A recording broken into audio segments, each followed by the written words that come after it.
안녕하세요. 절망을 희망으로 바꾼 썰준의 이혼진입니다. 안녕하세요. 위기를 즐기는 남자 안승준입니다. 오늘 모실 분은 정말 수식어가 많은 분이십니다. 절망을 희망으로, 위기를 기회로 만든 희망 멘토, 아프리카를 품은 134cm의 작은 거인 김혜영님을 모셨습니다. 반갑습니다. 네, 안녕하세요. 방송하는 게 별로 불편하지 않은 국제사회복지사이자 위랄복지재단의 희망사업 본부장인 케냐에서 날아온 김혜영입니다. 반갑습니다. 와, 역대 제일 멀리서 오신 분. 거기는 정말 더운 날일 텐데 한국 어때요? 추운 한국인데 지금. 글쎄, 이것도 우리가 이제 장애인은 불편하다, 힘들 것이다, 절망적일 것이다 라고 생각하는 오해와 같은 종류의 오해일 것 같아요. 그러니까 추워. 아프리카는 더울 것이다 라는 것은 정말 잘못된 거예요. 저는 4월 23일 날 케냐로 갔거든요. 그 전에 이제 계속 패딩을 입고 겨울을 보냈잖아요. 겨우 패딩을 벗고 케냐 갔더니 4월이면 겨울이 시작하는 시기예요. 그래서 다시 패딩을 입고 5, 6, 7, 8을 보냈어요. 서울 왔는데 다시 또 패딩을 입어야 되는 거예요. 그래서 저는 올해 내내 패딩을 입고 있어요. 아니 뭐 겨울 철새세요? 겨울 철새? 그러니까 겨울이어서 뭐 춥거나 영하로 내려가고 눈이 오는 건 아닌데 영상 15도에서 19도 정도가 되거든요. 그리고 아프리카에서 오래 산 분들은 뼈마디가 시리다. 저도 베트남 갔더니 15도 되니까 전기장판 사다가 선물 주더라고요. 맞아요. 그 아파트를 이제 인도에서 들어왔는데 아파트요? 예, 햇빛이 없으니까 추운 거예요. 패딩을 다 입고 일을 해야 되는 거예요. 아, 저는 아프리카를 너무 모르고 있는 것 같아요. 맞습니다. 아파트라니까 너무 깜짝 놀랐는데 거기도 도시가 있는 거잖아요, 그죠? 당연하죠. 제가 사는 데는 케냐의 수도 나이로비인데 나이로비. 120년 정도부터 고층 빌딩 세워진 도시여가지고 우리가 생각하는 그 사파리, 넓은 초원 이런 것도 얼룩말 있지만 뛰고 막 사자 그럼요. 나타나고. 그거 타고 그러니까 내셔널 파크하고 그 도시하고 같이 있어요. 잠깐만 진짜로. 아파트 베란다 창문 열면 길이 나고 막 뛰어다니고 그래요? 그런 데도 있고요. 그렇지 와, 않은 데도 있고. 정말요? 그럼 뭐 제가 혼자 막 케인 짚고 다니면 사자가 막 오고 막 그런 건 없는 거죠? 걔는 도망갈 거예요. 아 걔가요? 네, 이 동물들은 케인을 갖고 있는 사람을 마사이 부족으로 이해하기 때문에 도망을 가요. 이야. 사자인데요? 그 대신 이제 필드로 들어가면 원주민들이 사는 데로 들어가면 이게 위험하죠. 그래서 이제 그 야생 동물에 의한 장애인 발생률이 굉장히 높아요. 아 거기는 또. 그렇죠. 우리나라에서는 그렇죠. 상상도 못할 장애 출현율이네요. 목축 국가이고 그 넓은 땅을 다 이렇게 펜스해 놓을 수는 없잖아요. 네. 그러다 보니까 이렇게 국립공원이야 어느 정도 관리가 되지만 도시 근처에는 그러나 도시를 벗어난 데는 그냥 초원이에요. 초원, 네. 허벌판. 그래갖고 이제 그 지역에 사는 부족들은 애들이나 사람들이 어디 갔다가 이제 안 돌아오면 찾다가 안 되면 오케이 죽었구나. 이제 그렇게 포기하기도 하고. 우리 동네 얘기하듯이 말씀하시는 거 보니까 우리 동네죠. 제가 사는 동네니까. 거의 뭐 제 2의 고향이 아니라 그냥 고향이신 것 같아요. 맞아요. 내 고향이에요. 아니 언제적부터 케냐에 케냐는 이제 올해로 한 이제 10년째 거주한 것만 계산하면 23년째. 근데 처음 아프리카를 간 거는 1990년도. 혹시 제가 안 보여서 그런데 이렇게 흑인이신데 한국말 잘하시는 거 아니죠? I'm a Korean. 아니 근데 90년도에 멀쩡한 사람도 사실 아프리카 여행했다는 얘기 잘 들어보기 어려울 텐데 Surely. 지금 어떤 장애 가지고 계시죠? 저는 이제 척추 장애예요. 아버지가 이제 화가 나가지고 왜냐면 이제 첫째 딸로 여자아이로 이제 잘못 태어났다고 화가 나가지고 저를 집어 던졌는데 떨어지면서 이제 척추가 이제 변형이 된 케이스예요. 장애 인식은 어때요? 거기는? 그러니까 첫째 딸이 아니라는 이유로 화가 나가지고 저를 집어 던졌잖아요. 네. 그와 유사한 정도의 장애 인식 수준이에요. 특히 아프리카는 신의 저주를 받은 존재. 혹은 장애 아동이 출생하면 그 엄마가 너가 부정한 일을 해서 그래. 아니면 그것도 좀 해석이 안 되면 조상이 잘못해서 그래. 장애인인 제가 케냐에서 아프리카에서 일을 하면 어떤 장점이냐면 일단은 제가 백인이잖아요. 백인이세요? 아 그쪽에서 볼 때는 그렇죠. 그 식민지를 겪었기 때문에 백인만 보면 두려운 게 그냥 무의식으로 작용을 하는데 저를 딱 본 순간에 장애인이요. 백인은 백인인데 그들보다 약해 보이는 장애가 있는 사람이에요. 그러다 보니까 어떤 현상이 일어나냐면 무장해제가 일어나요. 너가 그 몸으로 여기 왔는데 우리를 해치겠느냐. 너는 우리 친구가 될 거야. 라면서 저를 친구로 받아주는 굉장히 강한 장점이 있어요. 우리 세 명은 지금 장애인이잖아요. 그러니까는 말 안 해도 우리는 우리 서로를 굉장히 긍휼히 여겨요. 저를 긍휼히 여기시나요? 아니요, 저는 아주 무섭게 여기고 있습니다 지금. 막 사자랑 놀다 오신 분이라. 그러니까는 이제 외국인이고 백인이니까 좀 막 골탕도 먹이고 막 뭔가 좀 이렇게 등도 치고 막 뒤통수도 막 치고 그러고 싶은데 측은지심. 장애. 사람이 조그만 거야. 그리고 귀엽고 이쁜 거야. 이쁘다는 소리를 되게 많이 들었어요, 아이들한테. 평생의 소원인 생머리, 하얀 피부. 그 소녀들한테 얼마나 부럽겠어요. 지금 이거 영상 보고 계신 분들 몇몇 분은 지금 짐 싸고 계세요. 빨리 짐 싸세요. 아프리카 아무 데나 떨어지세요. 정말 아프리카를 어떻게 해서 사랑하게 됐는지 그게 너무 궁금하네요. 자원봉사를 1년 갔다가 이제 네. 계속 살게 되면서 돌아오지 못하게 되고 왜 돌아오지 못하게 되셨어요? 그냥 그 땅이 좋고 사람들이 좋아지고 이러면서 예쁘다 하니까. 아, 맞아. 네. 한 달 동안 유럽 여행을 다녀왔어요. 돌아오자마자 그 다음날 저희 직원들하고 같이 그 케냐 그 수도의 그 시외 외곽에 슬럼가 지역을 이제 현장 조사를 가게 된 거예요. 속으로 네. 궁시렁 제가 한 거죠. 지금 미국에서 네. 유학 마치고 유럽 여행도 해서 이제 뽀대나게 지금 막 이렇게 그 다음날 바로 이제 슬럼가 들어왔는데 이 네. 케냐 슬럼가라는 것은 화장실이 없는데요. 냄새도 막 나요. 예, 길이 질퍽질퍽한데 이게 다 오물과 생활 오물과 네. 이런 게 다 섞여 있는 데란 말이에요. 거기를 갖다 샌들 신고 이제 다 막 타고 다니는데 이제 한 집에 갔어요. 그 집은 네. 피터라는 자폐성 장애가 있는 남자의 집이었어요. 이제 머리 숙이고 눈만 이렇게 뜨고 보고 있더라고 우리를. 네.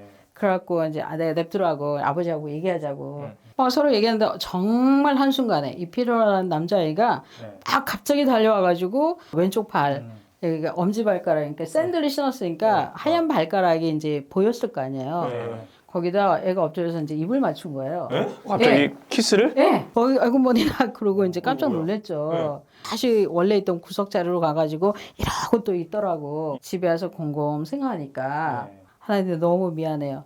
내가 군시렁군시렁 거리는 건 하나님만이 아시잖아요.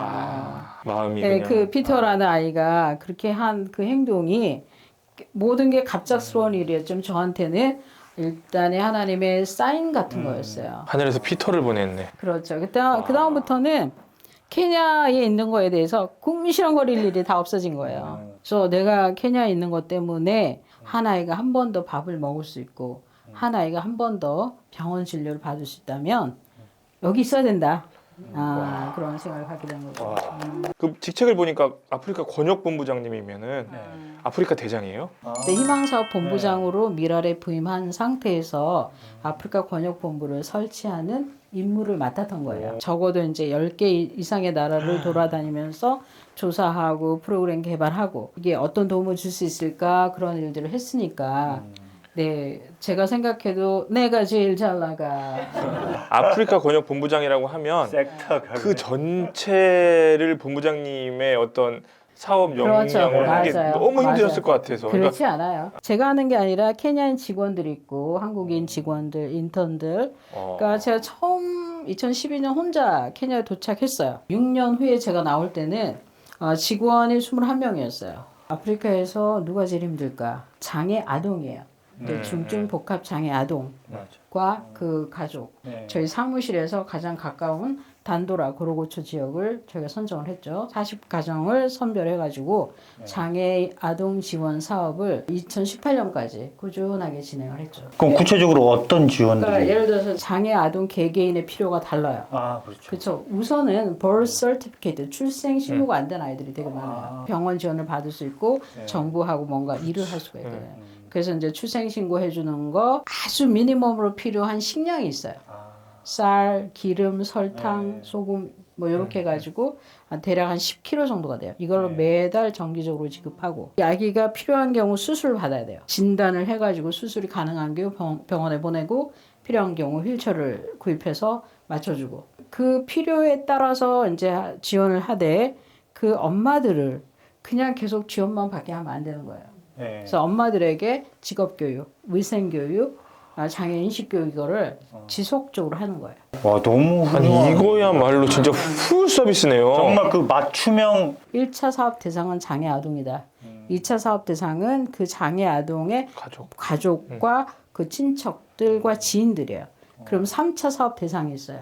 네. 그 지역 주민들과 사회 지도자들과 그 지역에 있는 기관들이에요. 그 지역에 있는 기관 지도자들하고 모아가지고 계속 세미나 하는 일을 했어요. 느리지만 천천히 같이 가줘야 되는 거예요. 되게 촘촘하게 이렇게 살펴보도록. 나라는 아프리카인데 이 복지의 형태는 선진복지 모델을 스웨덴이죠? 정확히 따르고 있어요. 일단은 제가 이제 사회복지를 미국에서 전공을 했고, 그리고 또 이제 작업치료센터, 작업치료실, 물리치료는 메디컬 영역이에요, 케냐에서는. 그래서 NGO인 저희가 할 수가 없어요. Occupational Therapy라고 작업치료는 NGO 단체가 운영할 수 있어요. 아, 거기는 그렇게 돼 네, 있구나. 그래가지고 작업치료센터를 열어서 우리 장애 아동들이 주 1회, 2회 와서 네. 2시간씩 정기적으로 치료를 받겠어요. 죄송한데 다 무료. 네, 무료예요. 제가 장애아동 부모면 한국에 살지 케냐로 갈지 약간 고민이 될 네, 정도의 맞아요.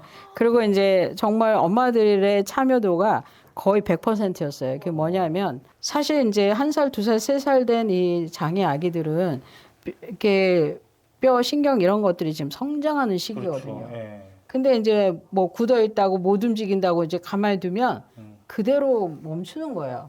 또 우리가 작업 치료를 할까 이 아기가 오면 40분을 마사지 받아요. 이 손이 이렇게 다 굽어져 있단 말이에요. 예. 이렇게 해서 애기 있던 애기가 한 번, 두 번 치료를 받았는데 어느 날 이렇게 펴진 거지. 오.